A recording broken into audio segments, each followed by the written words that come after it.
Hi guys, this is Anonymous with another Warcraft 3 audio commentary. Alright. First I have to say that I'm really upset because I did a commentary and it got deleted. Like, the file got deleted. Which is extremely annoying, obviously. Because either I have to do it again now, or I can't do it. So, that's annoying. I'm really upset. It was a pretty good commentary. I said some interesting things, and now it's gone. Sigh.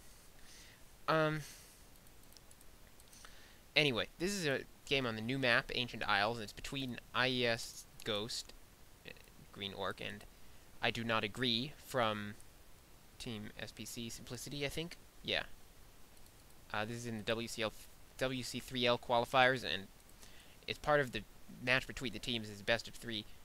I think this is the third game, so the deciding game of this set. Anyway, this is a high stakes match for both teams because if they lose, they don't qualify for the WC3L, just like that. So definitely both players are going to have to be trying their hardest. And this is on the new map, Ancient Isles. And so I'm going to show off the map. It's a two-player map, one base at each end. There are a huge number of trees next to the base, which is interesting. It seems like the map is made so that there's no space behind the trees. So you can't do any sort of clever drop and hide things in the trees or anything, which is unfortunate. When I see this many trees, I think, a boneyard would be really nice here. That's what I think. Because it would be totally hidden, totally unreachable for anything non-air. And, yeah.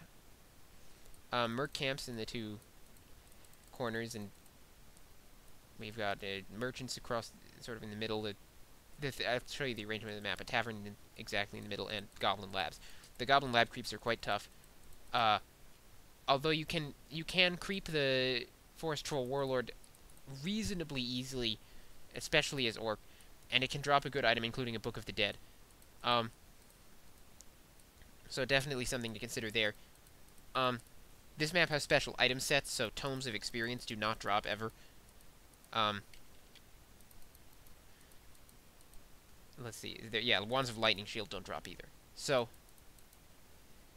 the unfair imbalance of all of those things is not present in this map, and that's one of the main features of it. Basically, the layout, meanwhile, IDoNotAgree has a Farseer.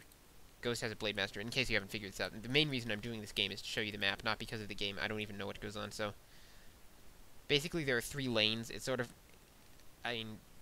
they're not very long, but there's one path up here across the top with the tavern in it. Then there are 2 paths down towards the sides, and there's not really any way to get from...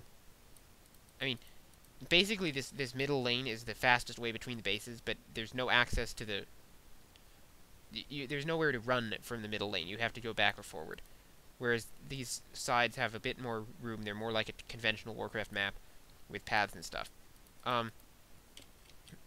Anyway, there's a lot of speculation going on as to which race this favors. Obviously, that doesn't come into play this game because it's just an orc mirror, and there's no racial imbalance or anything going on here. The creeps are rather tough.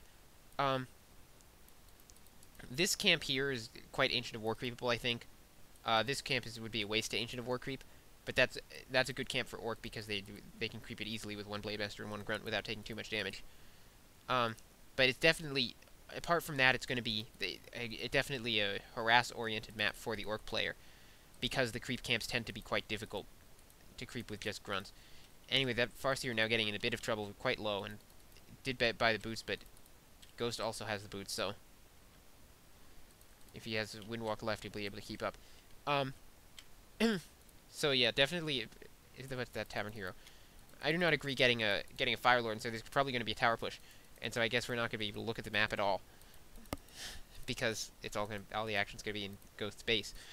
Anyway, Ghost creeping solo with these grunts, and there's another camp for that. So this is in one way a good thing for orc. They can solo creep with their grunts while harassing with the... Sorry, not solo creep. They can... Yeah, I don't know what you call it. What do you call it when you're creeping with units away from the hero? Multitask creeping. That's right, I knew that. You can multitask creep with your grunts while harassing with your Blade Master, and that's a good thing for orc.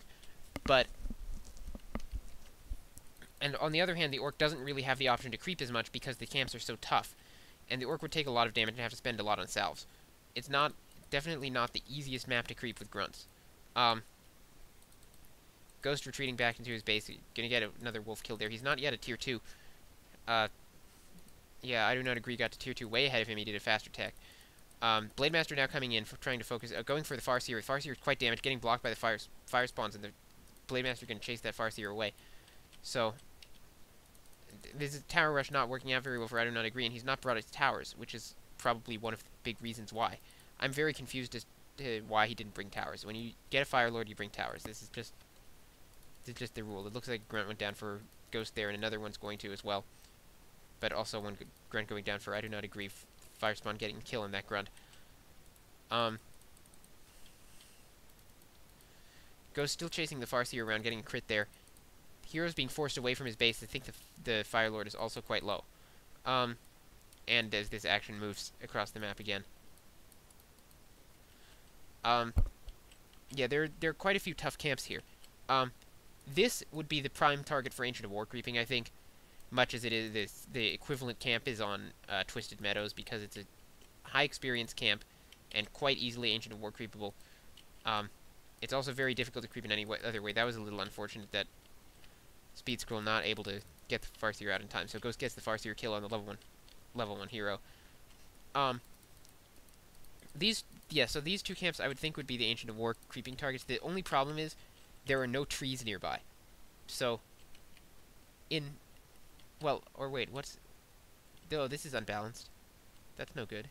I can't see, maybe. Maybe I just can't see. I need to turn the map. Or, I'm not sure. What do I need to do? Maybe go down? Yeah, I'm not sure what's going on over here, but I'm trying to see if there's a ramp on this side. No, okay, so I was wrong about this. There are trees on this side. It's just a cliff on the one side and not on the other. So the Ancient of War creeping there is definitely quite possible. Here, Ghost creeping his Ogre Troll camp to the north of his base. Only one expansion, and that is an Undead favored thing. So, all in all, I think this is probably going to be one of the good maps for Undead because of the just one expansion available. And I mean, it's not the easiest expansion to hold, but it means that they won't be too far behind in terms of economy. Now, another push coming in, and this time it's going to be stronger because it has raiders. Still no towers coming in. I'm really confused by this. Why isn't IDoNotAgree not bringing towers? I think he could win this game if he had towers coming in, or peons rather. There's a raider. There are some peons. Finally, peons need to come down the center to get there fast though. Raider getting hexed, focused, driven away, and this is why there need to be towers going up because right now this battle is going to drag on. IDoNotAgree has a lot of units. He could probably win if he had towers here right now, but instead his peons are way behind, getting that fire spawn killed just before it can split. So nice job by Ghost. Focusing on that raider. Yeah, Ghost Blademaster very low, getting focused by both of IDoNotAgree's heroes. He uses the potion of healing, or was that a healing wave? I think it was a potion of healing. Getting very low again. Gonna try and kill that raider before he has to windwalk, but has to windwalk anyway. So now the tower's going up, and there are 3 towers going up by IDoNotAgree. And if he had those peons there before, they would already be here. Now this Farseer goes down. So I would be very surprised if he manages to keep these towers up. I'm not sure why he didn't bring peons earlier.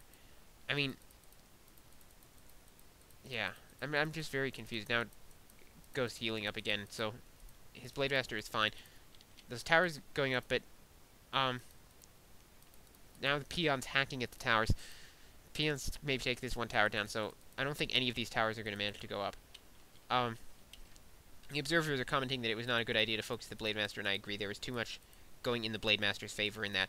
But I think the critical mistake was not bringing peons. He needed to commit to this. And maybe he didn't have a war mill down or something. I didn't see that, but if he had committed with towers, I think he would have won despite the mistake of focusing the Blademaster. And anyway, right now, I think this game goes to Ghost because he's gotten so many hero kills, and he's going to get another one here almost certainly. Probably just waiting for a salve to happen, but it's not happening, so just going to go for the attack. And he's got a couple more windwalks. Going to cancel that salve as well. Gets the kill, windwalks out. So, yeah, another hero going down. and I think Ghost has won this. His Blade Master is 3. He'll be easily able to creep it easily to 4. These mercenary camps, by the way, going back to the map, these mercenary camps have a dragon, or a red drake, sorry, actually, a red drake, over them, and that drops a